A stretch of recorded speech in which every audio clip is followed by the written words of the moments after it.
blow it. Moments ago, President Obama wrapped up his first solo news conference since April 30th. He touched on a number of topics, including the NSA, surveillance, privacy, Snowden, Putin, drone strikes, Obamacare, Republicans shutting down the government, Benghazi, the next Fed chair, immigration, and the Olympics. Here are some highlights. I wanted to ask you about your evolution on the surveillance issues. Why should the public trust you on this issue? Where we can prevent a terrorist attack, where we can get information ahead of time, that we're able to carry out that critical task. Is he a patriot? You just used those words. No, I don't think Mr. Snowden was a patriot. Do you still believe that al-Qaeda has been decimated? Al-Qaeda is on its heels, has been decimated. But what I also said was that al-Qaeda and other extremists have metastasized into regional groups that can pose significant dangers. September 11th will have the first anniversary of Benghazi. And you said on September 12th, make no mistake, we'll bring to justice the killers who attacked our people. Yeah. 11 months later, where are they, sir? I also said that we'd get bin Laden, and I didn't get him in 11 months. All right, well, Bob, this is your shining moment. Please embrace it, enjoy it, make the most of it. You thought he did a good job. Sitting next to you? Well, besides that. I thought he did do a very good job. I think it's about time. It's very late.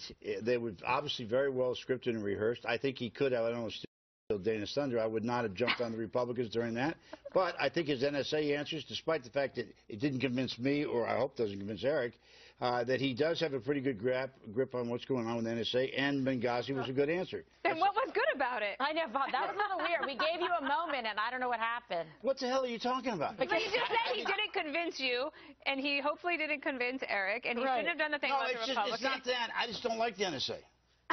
Okay, so now that we've gotten to the bottom of that, yes, Steve, welcome to the program. Thank you very much. I love the NSA. Obviously, this is a Friday in the summer. You had to get somebody in this chair who got up yesterday. I mean, literally. I actually did almost get up yesterday. I'm on your side. I thought that it was great that the President of the United States addressed the NSA situation with this 4-point plan. But unfortunately, even though they're going to have this 4-point plan, the government is still going to hoover out millions and millions and trillions of our phone calls and our email, and this is just a placebo press conference so that it goes away in the summer. One fast thing I want to say to you, the appropriation for the NSA came up on the House floor and only passed by 7 votes. Right. And there's a building consensus to get away with these programs, do away with them. All right, Bolling, we're waiting for your moment here. This is the Obama cold shower. Go ahead. Took notes. I took pages and pages of notes. He went through his 4-point plan. I found it very interesting that twice he said we have to strike the proper balance between security and liberty. I think he said security and freedom at one of the 2 times. No, we don't. We just have to follow the Constitution, and we'll be A-OK, sir. And he clearly is violating the Constitution. He also talked about Section 215 of the FISA Act. Now, that's a relevant section where they talk about data mining and what you're allowed to take.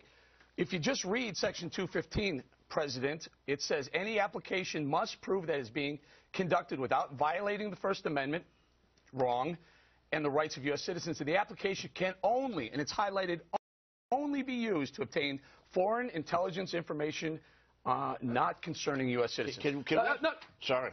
We're on board with this, right?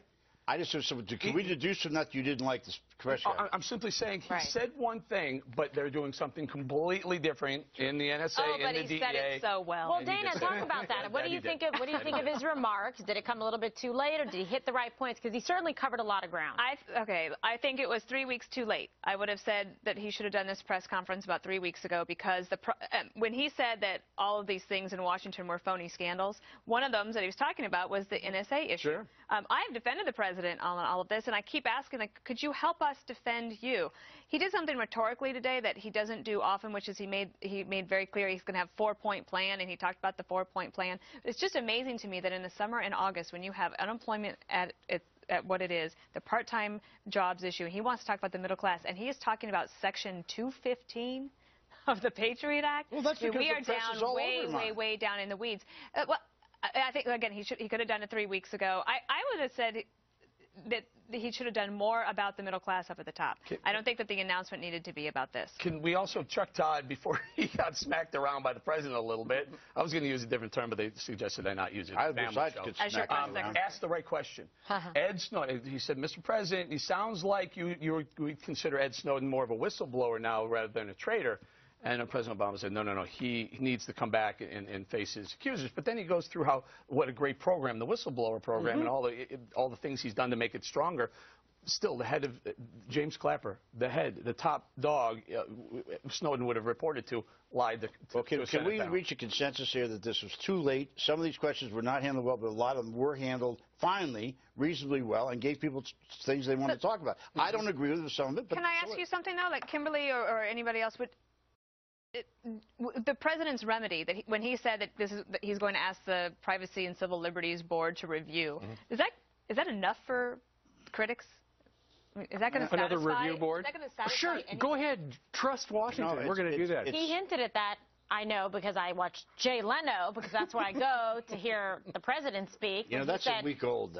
It's really not. We just did it the other day. But anyway, the point is he was telegraphing that he was going to talk about that on there and say, well, if there's enough, safeguards in place, then it should be okay. You should trust us, trust the government to be able to protect you. I want the government to protect us. I want them to do it in the right way. I don't want them to abuse their authority or to overreach. But based on the way the program is set up right now, I don't believe that it violates constitutional principles. Well, they have made a determination to do these programs in a way that, in fact, does violate the Constitution, but it's the choice between the Constitution or what they consider to be an potentially imminent attack on the United States. I know it's a tough line to walk, but when push comes to shove, when you fall back on one thing, you fall back on the Constitution. He also mentioned in that speech that the NSA is not listening to phone conversations and not reading emails.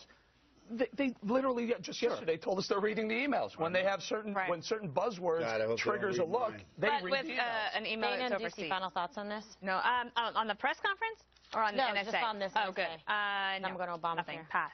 Well, I was going to say, let's do the chronology. It was 3 weeks ago he started with the phony scandal business, and last week he was talking, 2 weeks ago, then last week he was talking a little bit about, okay, well, the White House came out. We've got this terror warning. We have used the NSA program, and we know now. And then they leaked a whole bunch of the secret stuff that they shouldn't have leaked. Like it's Ayman al-Zawahiri talking to this guy. They obviously put that out there to show, okay, a lot of you people know that we have the ability to listen to your phone calls because we record all the phone calls.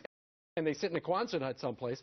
But it works because we got this Can good I take data. That? Will you yield back the balance of my time? I did want to say, anytime a president speaks, he has to speak to many different audiences all at once. One of the important audiences he was talking to today was the intelligence community itself, who would have watched this press conference with great interest, whereas I think the rest of America probably is on vacation. But he said that he supports them and he has confidence in them.